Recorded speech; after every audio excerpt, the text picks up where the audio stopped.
Pada chapter 7 kita akan bicara tentang supply chain. Di bagian pertama kita mulai dari pengantar dulu. Saat ini sudah sering begitu ya terdengar istilah rantai pasok atau supply chain diperbincangkan.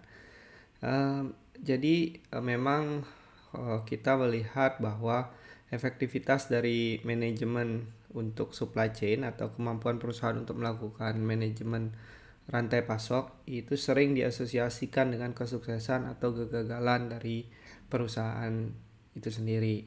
Nah, supply chain dan logistik itu berbeda. Nanti kita lihat apa saja yang ditangani di dalam logistik dan apa saja yang ditangani di dalam supply chain. Ini mungkin sebaiknya sebelum kita mulai ke definisi begitu ya. Karena ada banyak sumber yang memuat definisi terkait supply chain. Ambil contoh saja mungkin dari produk dulu lah. Kita nanti bicara definisinya berdasarkan suatu contoh gitu ya. Contoh gula sachet yang kita konsumsi sehari-hari. Nah, dalam rantai pasok gula ini kita yang mengkonsumsi atau mengkonsumsi gula sachet ini diistilahkan sebagai konsumen atau consumer atau bagian hilir dari supply chain. Nah, konsumen ini merupakan bagian yang tidak terpisahkan dari supply chain karena salah satu tujuan utama dari supply chain adalah memenuhi permintaan customer dengan efektif dan efisien. Kemudian kalau dalam kasus rantai pasok gula, kita sebagai konsumen itu mendapatkan produk bisa saja dari minimarket, bisa supermarket ataupun pedagang di pasar tradisional. Nah, pihak-pihak tersebut biasanya disebut sebagai retailer. Nah, para retailer ini biasanya juga mungkin mendapatkan produknya dari distributor atau pengepul yang lebih besar lagi. Jadi pihak yang mensuplai ke retailer biasanya disebut dengan distributor. Nah, pihak distributor juga melakukan kegiatan jadi gini. Dalam supply chain ini tentu retailer memesan ke distributor, distributor ini memesan ke suppliernya lagi. Nah, ini ada banyak aktivitas yang diurusi begitu ya, termasuk mencari dari mau disuplai dari mana, kan? Pemesanan barangnya bagaimana, penyimpanan di gudangnya bagaimana, kemudian sampai ke pengirimannya pun itu termasuk kegiatan supply chain. Nah, pihak distributor ini juga melakukan kegiatan yang sama, kurang lebih fungsi yang sama dengan di retailernya begitu ya. Kemudian tapi yang menjadi suppliernya adalah mungkin dari pabrik gula begitu ya, dari manufakturernya. Nah, manufakturer ini juga nggak sendiri, tapi dia bekerja sama juga dengan para supplier yang untuk membuat gula tersebut sendiri, seperti contohnya petani tebu dan sebagainya. Nah, itulah seberapa kompleksnya supply chain itu sedemikian hingga sebenarnya kalau dibahas di dalam satu bab saja itu mungkin hanya touch the surface saja sih begitu. Oke. Nah, ini typical supply chain. Jadi ya bentuknya seperti karena ada proses seperti rantai begini, inilah yang nanti berikutnya diistilahkan dengan rantai pasok. Tapi biasanya juga tidak streamline ini ya, tapi bisa jadi dia suppliernya ada banyak, kemudian retailernya ada banyak, pabriknya pun ada banyak. Jadi bisa jadi bentuknya bukan rantai tapi network. Jadi mungkin kadang-kadang diistilahkan dengan supply network atau supply web gitu ya. Oke. Jadi dalam supply chain ini sebenarnya ada tiga hal utama yang dialirkan, tapi di sini cuma ditulis dua. Ada namanya aliran uang, kemudian ada namanya aliran barang dan aliran informasi.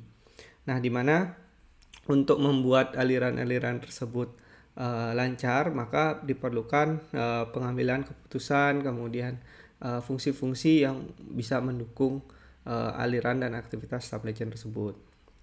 Nah, kalau yang beberapa entitas ini ya sudah saya sebutkan tadi ya, merupakan bisa jadi dia di dalam satu organisasi ataupun bisa jadi di organisasi yang terpisah di dalam rantai pasok. Ini contoh-contoh fungsi dan aktivitas yang ditangani di dalam supply chain, mulai dari forecasting demand, purchasing, manajemen inventory yang kita akan pelajari di bab berikutnya, information management, quality assurance, scheduling, production and delivery, dan customer service. Nah, rantai pasok itu kalau bisa sekarang berdasarkan definisi ya begitu ya. Ini kalau saya sendiri biasanya mengambil definisi dari yang dipaparkan oleh Profesor salah satu definisi dari pakar supply chain yaitu Prof. David Simchilevi, di mana rantai pasok itu merupakan semua organisasi dan aktivitas yang terlibat dalam pemenuhan permintaan dari produsen hingga ke tangan pelanggan. Jadi semuanya, organisasi, perusahaan, aktivitas dalamnya itu semua bagian dari supply chain. Nah, sedangkan logistik itu adalah bagian dari rantai pasok yang fokus pada aliran barang, informasi, dan uang. Jadi bagian alirannya, tidak secara keseluruhan. Nah, berikutnya kita akan lihat kalau berdasarkan salah satu referensi begitu, ini timeline istilah begitu ya. Jadi istilah supply chain itu baru-baru hadirnya di tahun mungkin 90-an sampai 2000-an begitu ya. Sebelum itu sudah dikenal istilah-istilah terminologi yang lainnya yang mungkin di pada masa tersebut ya sebenarnya ya kalau secara aktivitas yang dia tangani merupakan bagian dari rantai pasok. Ya, begitu. Kemudian kalau supply chain manager itu sendiri ya merupakan orang dari yang terlibat dalam manajemen segala hal yang tadi fungsi-fungsi yang disebutkan begitu ya. Kalau saat ini sudah lumrah begitu di sebuah perusahaan itu ada supply chain manajernya. Tapi pun kalau tidak, dia bisa jadi bagian supply chain manajernya itu ditempatkan di fungsi-fungsi yang berbeda, misalkan sebagai bagian biasanya sih bagian procurement ya. Kalau pergudangan beda lagi, dia hanya ngurus pergudangannya saja. Ya, begitu. Oke, ini adalah aspek kunci dari supply chain. Jadi karena dia ingin supply chain itu tujuannya adalah bisa memberikan supply terhadap demand yang ada secara efektif dan efisien, gitu ya. Jadi bisa jadi hal-hal yang perlu dipertimbangkan, misalkan apakah diperlukan adanya outsourcing, manajemen procurement, manajemen supplier, manajemen customer relationship, dan bisa beradaptasi dengan cepat untuk mengidentifikasi permasalahan dan meresponnya. Oke, nah ini 3 aliran utama dalam supply chain sudah disebutkan tadi, ada aliran produk atau jasa atau barang, aliran informasi, dan aliran finansial. Baik, demikian bagian pertama terkait supply chain management.